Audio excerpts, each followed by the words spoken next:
포스트 모더니즘이라는 사상이 있습니다. 포스트 모더니즘 많이 들어보셨죠? 이것은 현대 철학 사상입니다. 현대 철학 사상.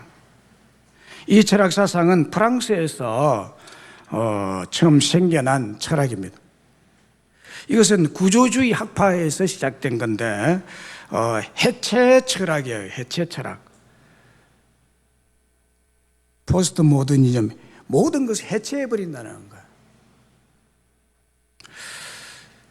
이 해체 철학의 그 사상적 기초를 두고 있죠. 포스트 모더니즘. 이게 현대인들이 다 거의 대부분이 자기도 모르게 이것이 의식화돼 가지고 있는 거예요. 여러분들에도 이것이 있을 것입니다. 자, 이것은 기존의 전통적인 구조를 해체시켜버리는 사상으로서 단체보다도 개인을 강조하고 이성적 판단보다는 경험과 직관적인 생각이 진리고 옳다고 강조하는 사상입니다. 포스트 모더니즘에는 절대 진리는 없고 상대 진리만 있을 뿐이고 하나의 진리도 없고 각 개인이 생각하는 모든 것이 진리라는 사상 앞에 절대 진리인 성경 진리가 지금 빛을 잃어가고 있는 실정입니다. 하나됨은 다양성이라는 사상이 지배해버렸고 심지어 남성과 여성의 전통적인 생물학적 구별은 사라지고 개인의 생각이나 판단에 의해서 남성과 여성이 구별되어지는 것이 가능해진 현대 사상입니다. 이 포스트 모더니즘 사상이에요. 남자가 나는 여자다. 그래서 법에 가서 나 여자입니다라고 주장하면 여자로 인정해 준다는 거예요. 이런 사상.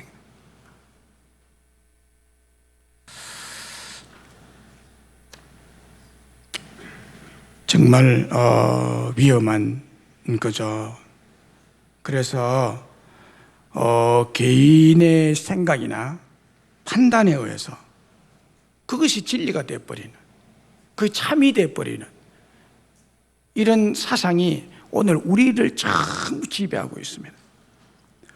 소돔 고모라의 심판을 자초할 비성경적 동성연애, 동성결혼을 주장하는 현대 철학의 시대 정신이 교회다운 교회, 예배다운 예배, 이것을 해체하고 거부하고 절대 진리를 해체하려고 맹렬한 공격을 하고 있습니다. 특별히 우리나라에는 이 정치인들이 여기에 매료되어 있는 거예요. 그런데 이런 사상이 우리의 신앙에도 영향을 미치고 있다는 것이 정말 위험한 일입니다. 신앙에도 이 사상이 침투해 있는 거예요. 교회 다니는 신앙인들 마음속에도 이 사상이 있다는 거예요. 그러니까 포스트 모더니즘 사상이 자기도 모르는 사이에 교인들의 생각 속에도 침투해 있기 때문에 누가 해석해 주는 성경이 아닌 내가 직접 읽고 경험하고 느끼는 것이 내게 옳고 최선의 가치와 진리가 된다는 생각을 하는 것입니다. 그래서 설교는 어디까지나 설교자 자신의 생각이라고 판단하고 자기가 직접 해석하려고 무모한 시도를 한다는 것입니다. 성경 자체를 의심하면서 개인도 자유롭게 해석할 수 있다는 자유주의에 기반을 둔 현대 사상은 굳이 귀찮게 교회라는 한정된 예배 장소에 나가서 설교자가 억지로 풀어주는 성경 해석과 설교를 배우고 이해하고 따르기를 거부하는 사상입니다. 설교자 당신, 목사 당신이 그거는 해석한 거고 나는 다르다, 이런 사상. 신학과 성경 해석을 전혀 배우지 않고 무지한 상태에서도 정말 두려움 없이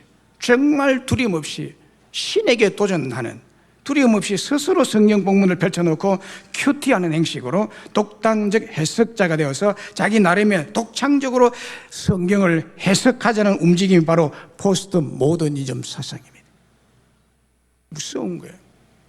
그런데 여러분, 이런 사상은 베드로후서 1장 20절과 베드로후서 3장 16절의 경고를 무시하는 겁없는 사상입니다.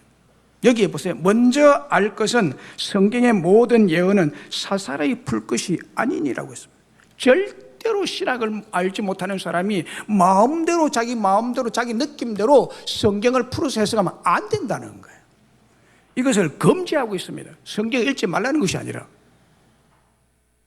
풀이하는 것을 마음대로 사사롭게 자기 구미에, 자기 입맛에 맞게, 자기 사상에 맞게 해석하는 것을 금지하고 있는 것입니다.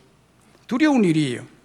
그리고 그 모든 편지에도 이런 일에 관하여 말하였으되 그 중에 알기 어려운 것들이 들어있으니 무식한 자들과 굳세지 못한 자들이 다른 성경과 같이 그것도 억지로 풀다가 스스로 멸망에 이르느니라 라고 했습니다.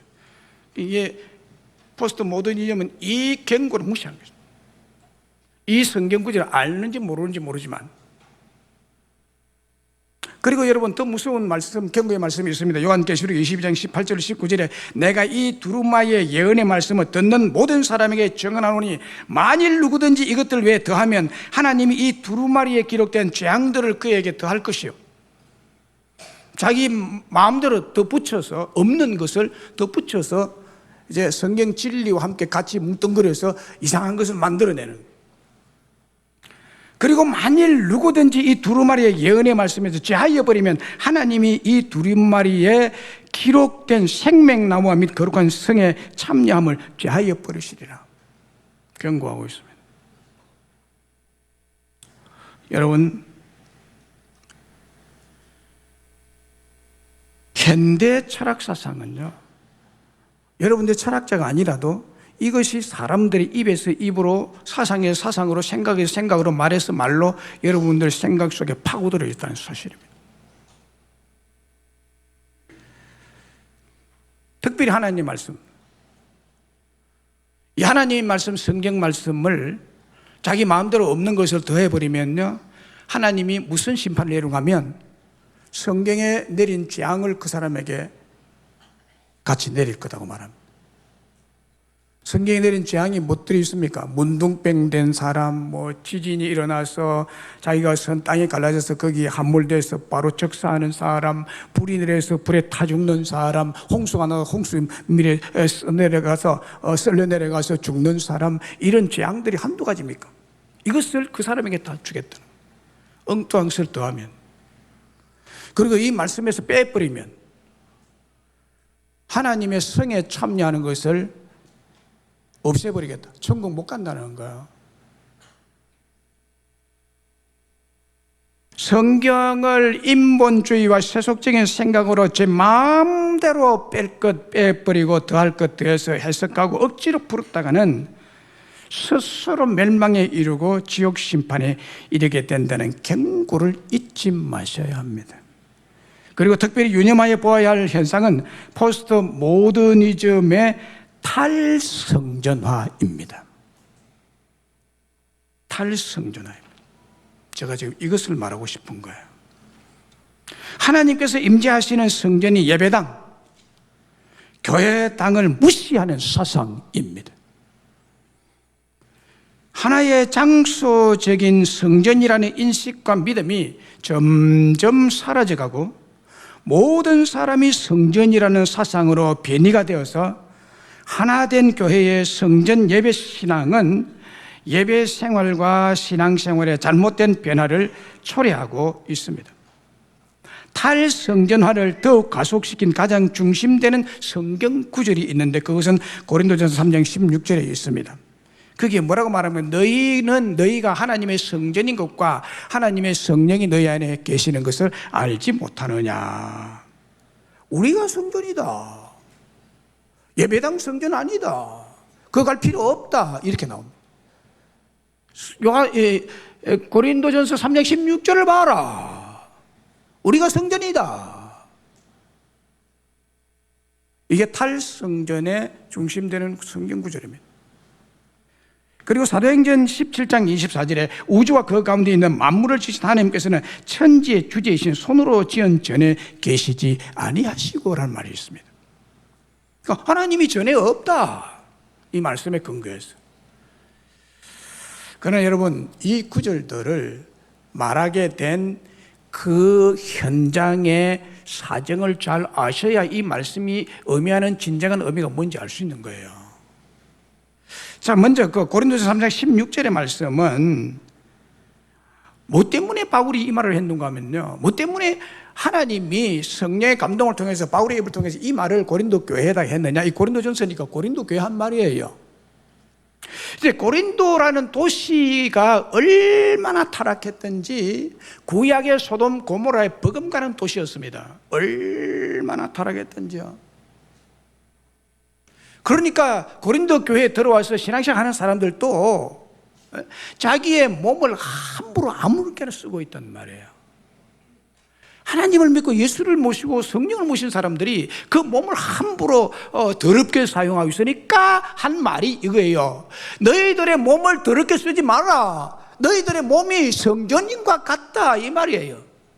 이거는 하나님의 성전 예배당을 거부하는 말씀으로 준 것이 아니라 그때 당시에 고린도 교회 성도들의 삶의 행편이 너무너무 세상 사람들과 똑같이 변화됨이 없이 타락된 삶을 살고 있고 죄 짓는 삶을 살고 더러운 삶을 살고 있기 때문에 네 몸도 거룩한 성전이라고 말한 거예요. 특별히 그때의 영지주의가 굉장히, 영지주의라는 이단이 아주 맹렬하게 공격을 하고 있는데, 지금 신천지처럼 그렇게 에베소 교회를 공격했습니다. 영지주의라는 것이 뭔가 하면은, 인간은 영혼이 있는데, 영과 육이 있는데, 영혼만이 하나님을 만나고 성령 만나면 깨끗하면 된다.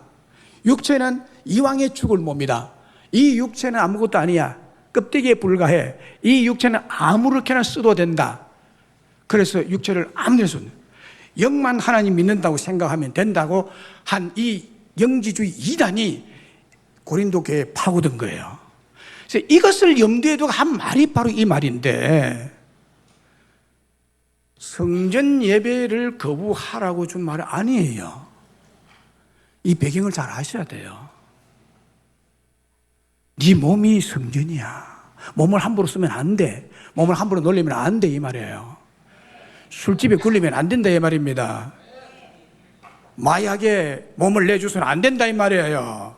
네 몸의 성전이다. 네 몸이 성전이니까 예배당에 올 필요 없단 말이 아닙니다. 그걸 위해서 준 거 아니에요. 그리고 사도행전 17장 24절에도 아덴 도시의 상황을 말하는 거예요.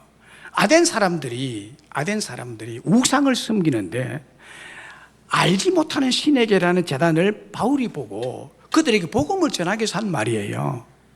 너희들이 섬기는 우상은 너희들이 제단을 쌓은 거기에만 국한돼서 있을지 모르지만, 그거 뭐 없는 거지만, 하나님은 그런 곳에 국한되어 있는 분이 아니야 라는 말로 한 말이에요.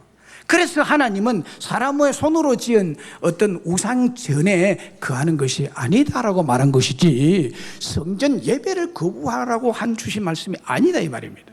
그런데 이런 것들 따와가지고 자기 이론을 성립하는데 이것을 사용한다, 이 말이죠. 이게 탈성전화를 부추기는 성경 구절인데, 이것을 누가 그러느냐? 현대 진보주의 사상들, 자유주의 사상, 포스트 모더니즘 사상, 이런 생각을 가지고 있다는 거예요.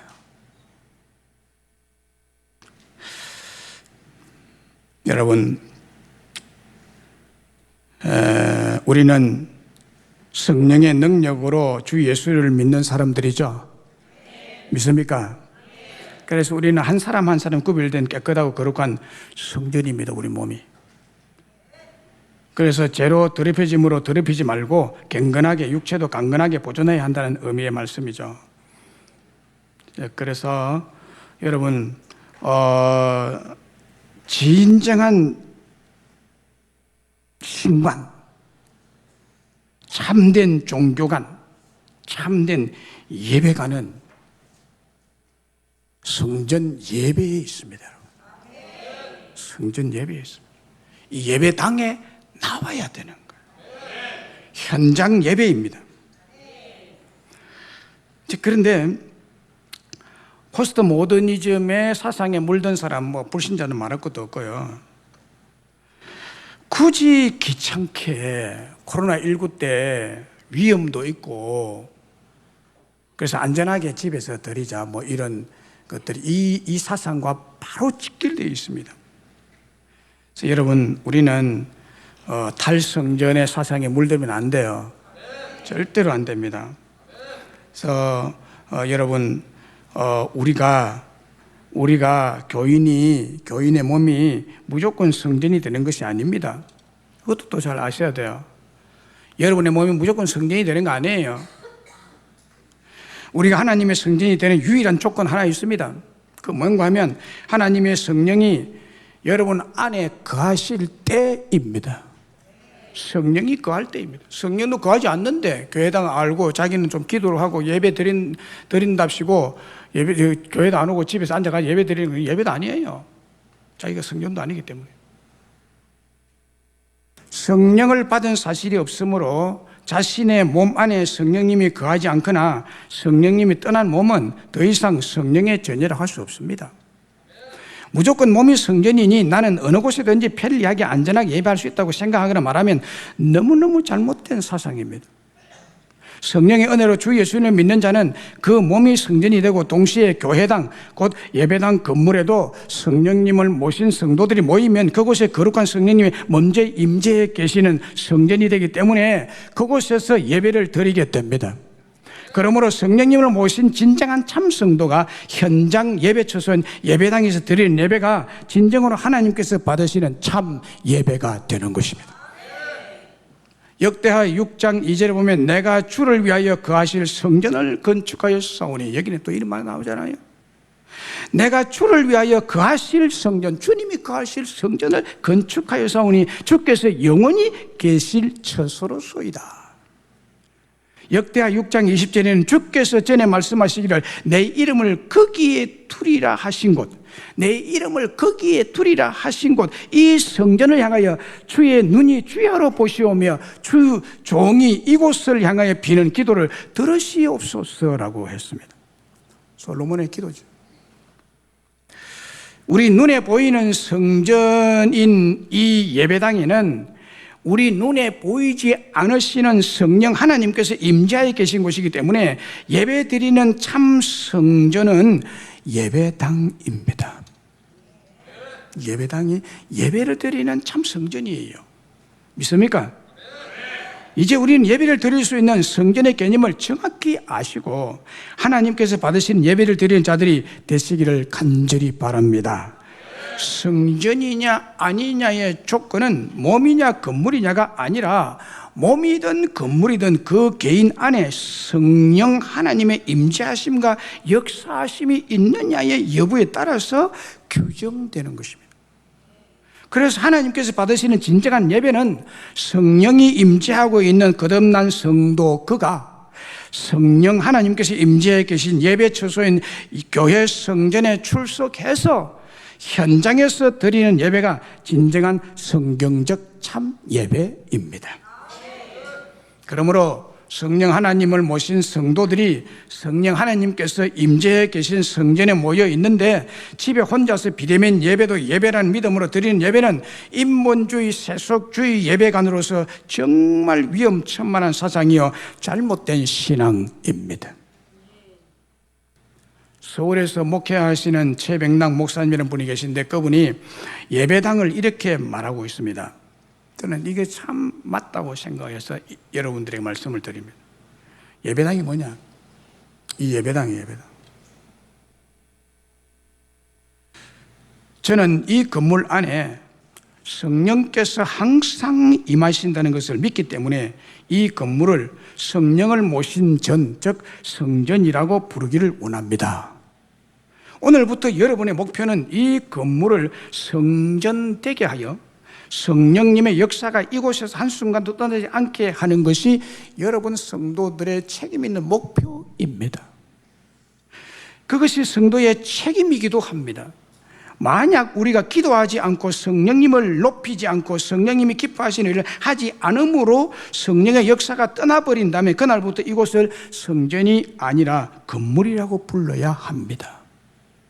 우리 교회 안에는 누가 보아도 성령의 강력한 역사가 있기 때문에 저는 이곳을 성전이라고 부르겠습니다. 하지만 어느 날 아무리 기도하고 설교한데도 성도들의 삶을 보아도 어디에도 성령이 함께 하신다는 증거가 보이지 않을 때는 제가 예배 강구 시간에 이렇게 강구하겠습니다. 여러분, 우리가 이곳으로 올 때 이곳은 성전이었지만 지난 몇 개월을 보면서 더 이상 우리 교회 안에 성령의 역사를 찾아볼 수 없었습니다. 그래서 이번 주부터 아무도 이 건물을 성전이라고 부르지 마시고 그냥 건물이라고 부르십시오. 그러니 여러분은 제 입에서 절대로 이런 강구가 나오지 않도록 성령이 함께 하시는 삶을 사십시오. 우리의 입에서 이 건물이 하나님의 성전인 것과 하나님의 성령이 이 건물 안에 거하시는 것을 알지 못하느냐라고 고백이 나오기를 원합니다. 이 건물을 성전되게 하는 성도의 사명을 다해 주십시오라고 의미심장한 말을 했습니다. 성전에 대한 바른 개념과 오늘 현대 교인들의 현장 예배와 예배당에 대한 성전에 대한 심각한 책임을 잘 정리한 말이라고 봅니다. 우리가 지금 예배드리는 이 명성교회, 우리 예배당, 이 안에는 제법 예배당 같이 꾸며져 있지만요, 겉보기에는 허름한 창고의 집입니다. 허름한 창고 같은 집이지만 여러분, 여기에, 이곳에, 이 집안에 지금 만왕의 왕이신 거룩하신 성령 하나님께서 임재하에 계신 성전임에 틀림이 없습니다. 그래서 우리는 이곳을 성전이라고 부르기에 부끄러움이 없는 것입니다. 우리는 이곳에서 매주일 예배를 이 예배 현장에서 드려야 참 예배입니다. 오늘 본문에 나오는 이스라엘 왕 요시야가 온 백성과 함께 성전에 모였다 그래서 온 백성이 성전에 모여서 하나님 앞에서 예배를 드리고 있습니다. 그때 성전 예배, 현장 예배를 주도하면서 하나님의 말씀을 읽고 선포한 자는 요시야 왕이었습니다. 그때 설교 내용은 3절에 요약되어 있죠. 뭐라고 설교했습니까? 왕이 단 위에 서서 여호와 앞에서 언약을 세우되 마음을 다하고 뜻을 다해 여호와께 순종하고 그의 계명과 법과 율례를 지켜 이 책에 기록된 이 언약의 말씀을 이루게 하리라 라고 설교했습니다. 이 설교의 내용은 그 전에 모세에게 주신 하나님의 말씀 신명기에 있는 축복의 말씀의 근간 말씀이에요. 너는 마음을 다하고 뜻을 다하고 생명을 다해서 너 여호와 하나님을 순종하고 사랑해라. 이 설교 말씀에 백성이 다 그 언약을 따르기로 결단했다고 합니다. 바로 이 성전 예배 사건은 요시야 왕이 주도한 유다 역사상 대대적이고도 가장 철저한 종교 개혁을 말씀하고 있습니다. 예배 개혁이라고 말해도 과언이 아닙니다. 이 요시야 왕의 종교 개혁은 솔로몬에 의해 안 나가 가나안 백성들 때문에 성전 예배가 없어지고 300년 동안 유다 전역에 뿌리 내리고 있었던 온갖 우상들이 난무했는데 그 우상들을 남김없이 철거하고 파괴했던 개혁이었습니다. 그래서요 성전에 예배들을 오지 않았어요. 이스라엘 백성들. 오늘 우리 교회가요 이렇게 가고 있습니다. 한국 교회요. 유럽의 교회들은 이미 이런 예배당이요 수십 년 수백 년 걸려서 화려하게 지은 예배당이 다 비어 있습니다. 다 팔려 나가고요. 이슬람 교도들에게 팔려가고요. 박물관으로 쓰고요. 술집으로 쓰고 이랬습니다. 예배당이 그렇게 되어 있다는 거예요, 지금. 우리나라가 이 전체를 지금 밟아가고 있는 거예요. 50년, 60년 전에 영국의 설교자들이 이런 예상을 하고 얼마나 경고를 하는지 몰라요. 오늘 우리의 예배도 개인적인 가정에서 비대면 우상 예배가 아니라 이 성전에 나와야 됩니다. 나와야 돼. 내 몸을 끌고 나와야 되는 거예요. 나와서 현장에서 선포되는 설교 말씀을 통해서 하나님의 진리를 듣고 신앙을 새롭게 결단하는 예배 행위가 있어야만 합니다. 여러분은 설교 전문가, 성경 전문가, 신학을 전공한 전문가의 해석을 들으셔야지 여러분 마음대로 제멋대로 설교를 해석하고 말씀을 해석하고 교회 갈 필요가 없다고 하는 것은요, 이거는 보통 교만도 교만이 아니죠. 하나님을 두려워할 줄 모르는 사람. 하나님 안 믿기 때문에 지 마음대로 소설 읽고 자기가 해석하듯이 그렇게 해석하는 거예요. 소설을 자기가 독후감을 쓸 수 있죠. 성경을 그러면 안 되는 거예요. 그럼 오늘 본문에서 강조되고 있는 성전 예배의 본질은 뭘까요? 성전 예배의 본질.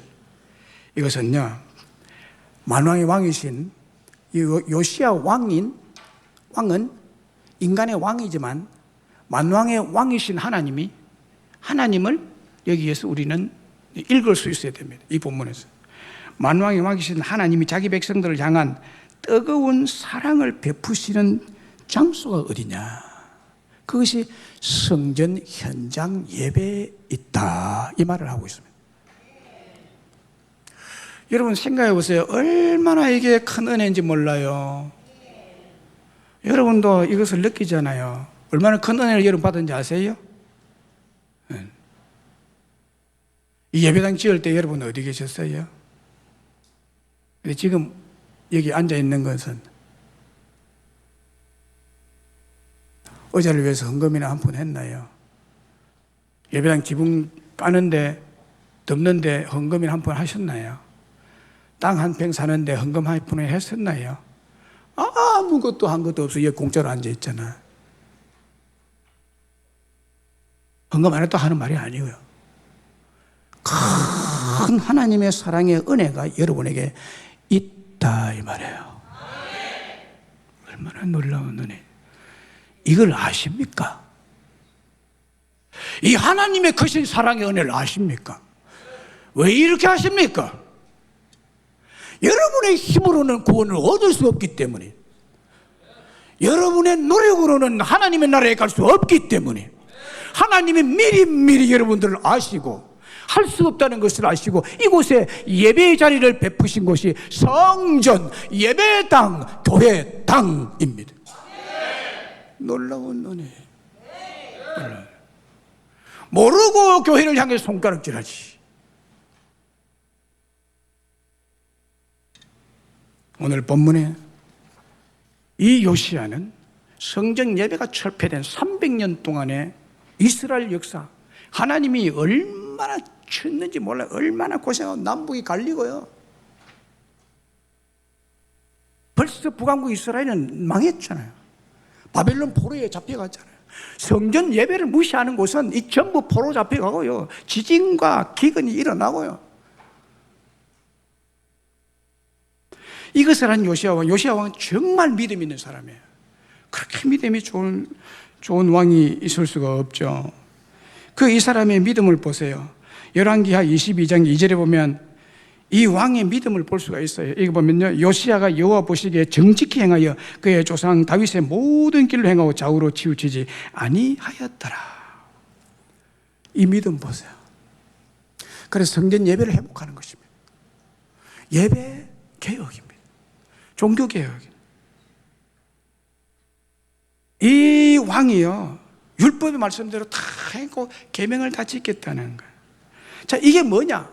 하나님을 사랑하기 때문에 계명을 지키고 율법을 지킨 거예요.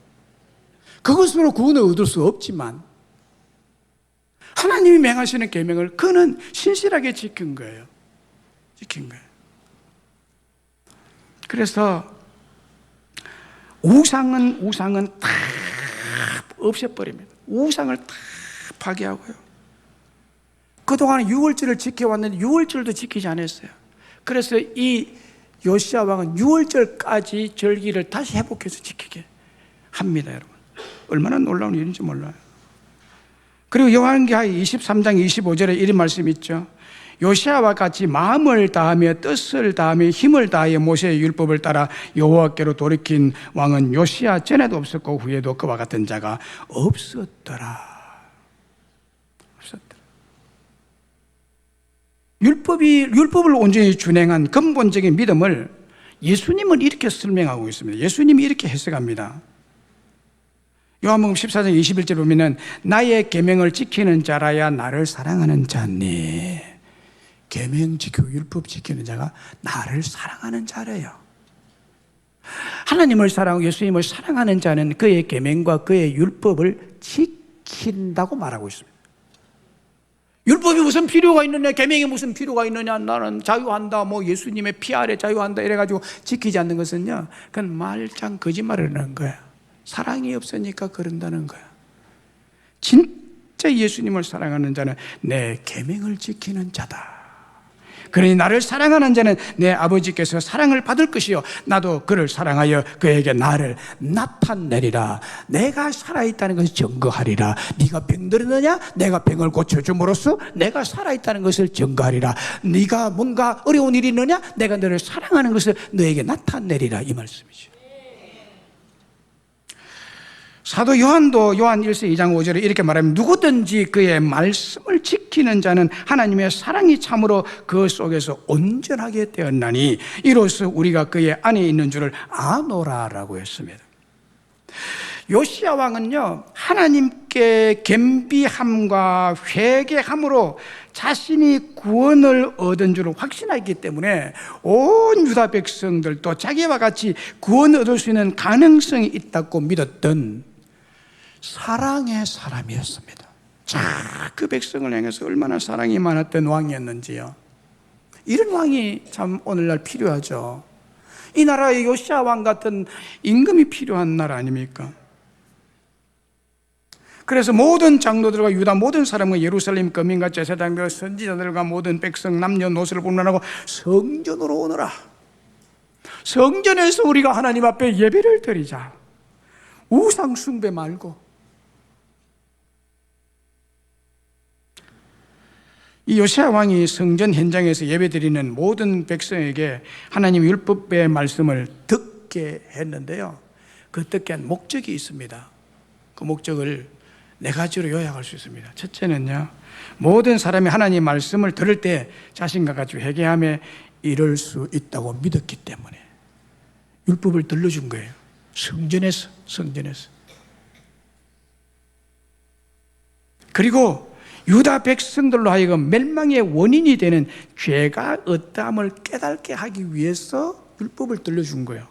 세 번째는요, 우상과 그것을 숭배하는 자들이 결국 어떠한 결과를 맞이하는 것에 대해서, 또 그들이 어떻게 눈으로 목격한 것인지에 대해서 알도록 하기 위해서입니다. 우상 숭배 결과가 어떻게 되느냐, 이걸 알려주는 거예요.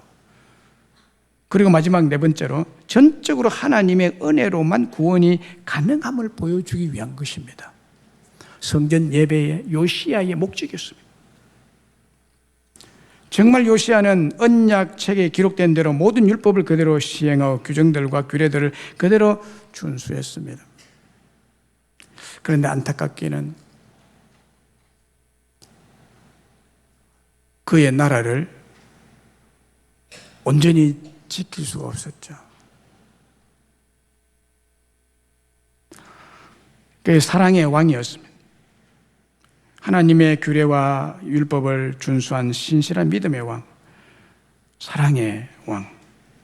그랬는데 이렇게 철저히 지켜도 그것으로서 하나님의 심판을 면할 길이 없었다는 거예요. 그러므로 오늘 본문이 우리에게 주는 영적 교훈이 뭐냐? 그것은 우리가 받은 구원은 정말 하나님의 긍휼과 사랑하심의 은혜로 인하여 받은 그분의 선물임을 고백하셔야 된다는 거예요. 우리가 받은 구원은 내가 계명을 잘 지켜서 구원받은 것이 아니라 하나님이 내게 거저 주시는 그 은혜의 긍휼하심, 그 은혜의 사랑하심으로 내가 구원받을 수가 있다는 것을 보여주는 거예요. 간접적으로 보여주는 거예요. 그래서 우리 하나님의 외아들, 즉 요시야 왕의 선행이 아니라 만왕의 왕의 아들인 주 예수님의 사죄의 은혜, 무조건적 사죄의 사랑으로 완벽한 구원을 우리에게 선물로 주시고 계시는 것이 오늘 예배당에서 이루어지는 일이라는 거예요. 그래서 예배 현장에 나오셔야 됩니다. 오늘 우리는 이곳 성전에서 현장 예배를 드릴 수 있게 하신 왕이신 하나님의 무한하신 사랑, 자기 백성을 향한 하나님의 뜨거운 구원의 사랑은 성전에 임재하셔서 그 예배 중에 그 백성들에게 그의 영광과 함께 드러내신다는 거예요. 혼자 있는 곳에 드러내시지 않습니다. 그러므로 하나님의 뜨거운 구원의 사랑을 베푸시는 곳은 바로 성전 예배, 현장 예배입니다. 시편 27편 3절로 6절에 보면 이런 말씀이 있어요. 군대가 나를 대적하여 진칠지라도 내 마음이 두렵지 아니하며 전쟁이 일어나 나를 치려할지라도 나는 여전히 태연하리로다. 내가 여호와께 바라는 한 가지 일, 그것을 구하리니 곧 내가 내 평생의 여호와의 집에 살면서 여호와의 아름다움을 바라보며 그의 성전에서 사모하는 그것이라. 여호와께서 환난 날에 나를 그의 초막 속에 비밀히 지키시고 그의 장막 은밀한 곳에서 나를 숨기시며 높은 바위 위에 두시리로다. 이제 내 머리를 나를 둘러싼 내 원수 위에 들리리니 내가 그의 장막에서 즐거운 제사를 드리겠고 노래를 여호와께 찬송하리로다 라고 했습니다. 다윗의 고백입니다. 다윗의 고백과 기도입니다. 다윗의 고백은 뭡니까? 평생의 소원을 말하는데요. 평생 한 가지 소원을 밝히고 있는데 그것은 내 평생의 여호와의 집, 그의 성전, 그의 장막에서 즐거운 제사를 드리겠고 노래하며 여호와를 찬송할 것이라고 말합니다. 그게 다윗의 단 한 가지 평생 소원이래요. 하나님의 집인 성전에서 평생 현장 예배를 드리는 것이 다윗의 소원이었습니다. 하나님의 성전을 이렇게 표현하고 있습니다. 내밀한 초막, 은밀한 장막, 높은 바위 위라고 성전 예배를 이렇게 비유적으로 말하고 있습니다. 이 비유죠.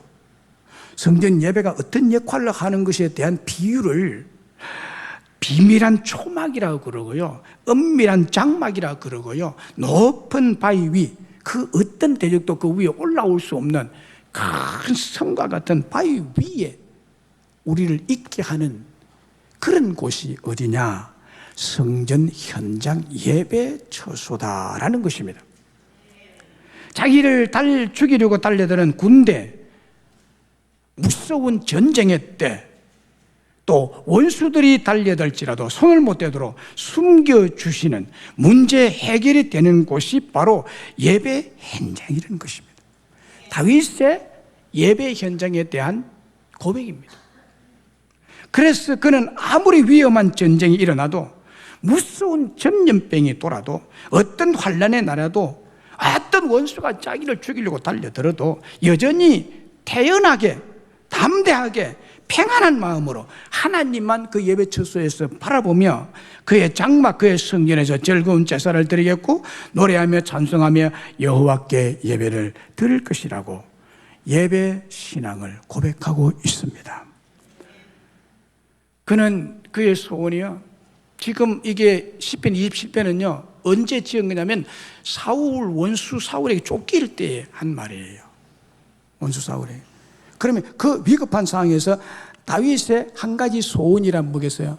하나님, 나를 쫓아오는 저 원수 사울을 제발 좀 제거해 주시고 죽여주세요 라고 할 만하죠. 블레셋 군대를 멸망시켜 달라고, 그에게 지금 시시각각으로 다가오는 환난과 고통을 없이 해달라고 그의 소원을 말할 수 있었을 것입니다. 그런데 다윗 보세요. 다윗의 단 한 가지 소원인 성전에서 하나님께 예배를 드리게 해달라고 요구하고 기도하고 있다는 사실입니다. 다윗은 평생에 단 한 가지 가장 하고 싶었던 소원은 하나님의 성전에서 하나님께 아름다운 제단에서, 하나님의 아름다운 제단에서 현장 예배 드리는 것이 그의 간절한 단 하나의 소원. 예배가 그의 소원이었다는 거예요. 그래서 그는 평생의 제사를 드리는 예배 처소는 하나님의 성전을 그렇게 지어 바치기를 소원한 이유가 바로 거기에 있습니다. 이렇게 성전에서 현장 예배를 즐거이 기쁘게 감격하며 드렸던 다윗에게 솔로몬이라는 그 아들의 축복을 주신 줄로 믿습니다. 솔로몬도 아버지 다윗을 이어받아서 기브온 산당에서, 성전이 없었기 때문에 기본 산당에 가서 일천번째 예물을 드리고 전무후무한 축복을 받게 되었던 것 아닙니까? 오늘 여러분들에게 하나님께서 이렇게 질문하신다면 어떻게 대답하실 겁니까? 여러분에게 질문을 드립니다. 네가 지금 무엇을 원하든지 한 가지만 말해라. 내가 반드시 들어주겠다라고 하나님이 지금 여러분들에게 말씀하신다면 그 한 가지 소원을 뭐라고 여러분들이 대답하시겠습니까? 답을 해보세요. 뭘 원하고 지금 살아가십니까?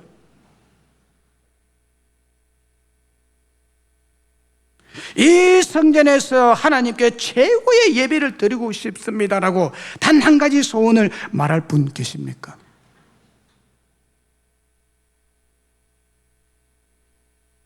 제 단 한 가지 소원은요, 하나님, 당장 지금 돈이 필요합니다. 이게 아닙니까? 몸이 불편한 사람은 단 한 가지 소원, 100만 좀 낫게 해서 건강한 몸으로 내가 좀 살면 좋겠습니다 라는 것이 소원일 수가 있겠죠. 고난, 근심, 걱정을 없이 해주세요. 원수가 없어지게 해주세요 라고 하실 겁니까? 여러분, 우리 모두의 단 한 가지 소원도 성경에 맹시된 다윗과 같은 소원을 가지는 것이 이 설교자가 여러분들에 드리고 싶은 말입니다. 그 단 한 가지 소원, 성전 예배. 이 현장에서 나와서 매주마다 출석해서 드리는 예배자가 되고 싶습니다. 이렇게 고치세요.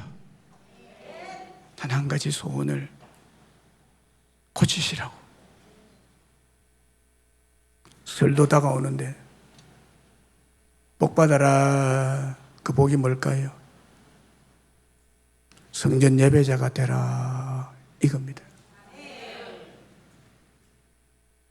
성전 예배가 여러분 최고의 피난처, 최고의 요새, 최고의 안식, 최고의 평안, 최고의 치료, 최고의 축복, 최고의 행복, 부여가 있는 곳입니다. 여러분, 성전 예배, 현장 예배에서 하나님은 이 모든 것을 다 주실 수 있는 분이세요. 그 다른 것 소원할 필요가 없어요. 다윗처럼 하나님, 내 평생의 여호와의 아름다움을 보며 이 성전에서 주님 앞에 예배드리기를 원합니다.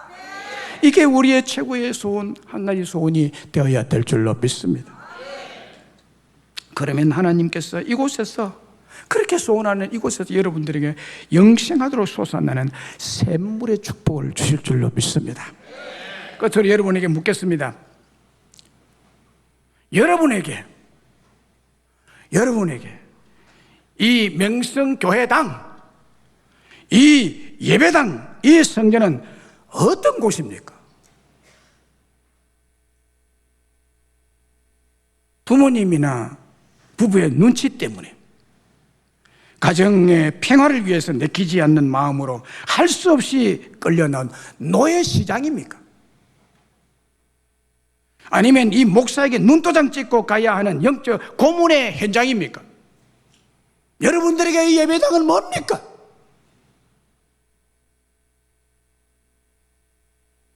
한 주에 1시간 투자하고 한 주간의 자신과 가족의 안녕을 보장받겠다는 액땜 예방하는 무단 굿당 장소입니까? 로또 복권 당첨을 비는 기복 신앙의 장소입니까? 예배당이 여러분들에게는 무엇입니까? 도대체 이곳이 여러분들에게 무엇이냐고요?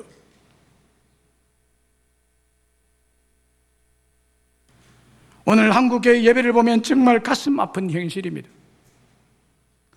왜냐하면 하나님 만날 수 있는 유일한 현장 예배를 드리는 은혜와 축복의 장소인 예배당의 거룩함, 소중함, 유일함을 거부하고 희미해져 가고 있기 때문입니다. 이거는 더 가속화되어 갈 것입니다. 유럽의 예배당처럼 될까 심히 두렵고 떨리는 마음이 목회자로서 저에게 있습니다. 예배자를 드립시다. 현장 예배를 드립시다. 예배당을 거절하지 마세요. 기도를 쉬지 맙시다. 말씀을 들읍시다. 성경을 부지런히 읽읍시다. 목회자로서 이렇게 여러분들에게 말하면요, 어떤 분은 이렇게 말해요. 혼자 열심히 예배하고 큐티하고 기도하고 있습니다. 그래. 그때야 귀찮고 번거롭게 교회에서 목사가 개인적으로 생각하고 설교하는 설교가 나와 맞지 않고, 내가 추구하는 그거 아니고 내가 은혜 받는 관점과 다르다고 생각하면서 현장 예배와 설교를 멀리하고 있는 현실입니다. 우리 주변에 참 가까이에 있는 개척교회들 보면 참 이렇게 가까이 있으면 사실은 안 되는데 이해는 해요. 얼마나 참 힘들면 여기 있을까? 안 돼요. 지금 아무도 없어요. 예배도 안 드린 것 같아. 다 비어버렸어요.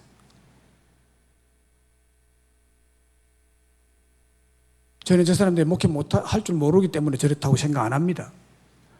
오늘날 세대가 그렇습니다. 오늘 세상이 그렇습니다. 제가 처음 신학 공부하고 목사로서 첫 발을 내디딜 때만 해도 교회당 간판만 걸면 사람들이 왔습니다. 여름 성경학교 때 북치고 동네 한 바퀴 돌면, 연합명 애들 데리고 한 바퀴 돌면 100여 명이 함께 따라와서 여름 성경학교를 하곤 했습니다. 지금은요 30여 명 데리고 북치고 장구치고 동네 가면요 이때나 이때 다 떨어져 가고 한두 명 따라 나옵니다. 이런 현상이 되어버렸습니다. 이 예배당도 언제 비어갈지 모릅니다. 가슴 아픈 현실을 우리가 직면하고 있습니다.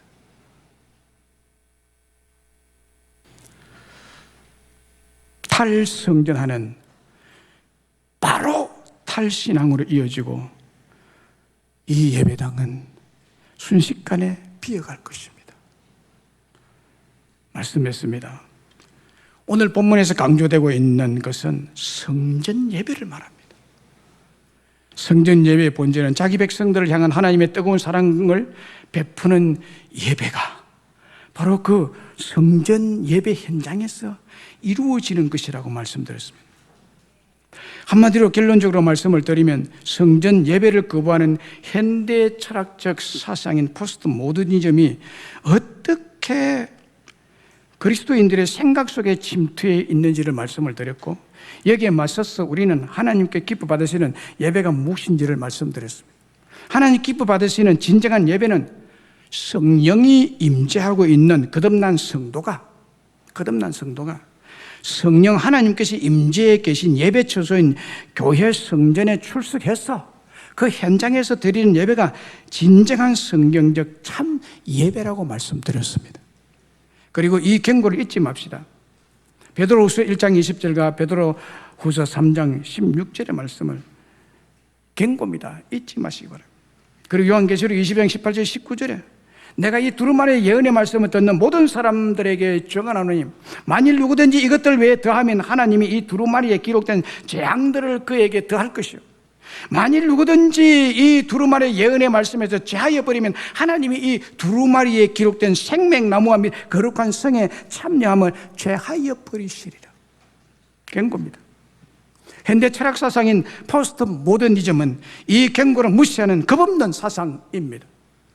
우리는 이런 사상에 맞서서 예배당이 하나님의 성령님이 임재하시는 성전이라는 사실을 철저히 믿음으로 참된 성전 예배자가 되셔서 만왕의 왕이신 하나님께서 자기 백성들을 향한 하나님의 뜨거운 사랑을 베푸시는 축복을 받으시는 예배자들이 다 되시기를 주의 이름으로 축원합니다.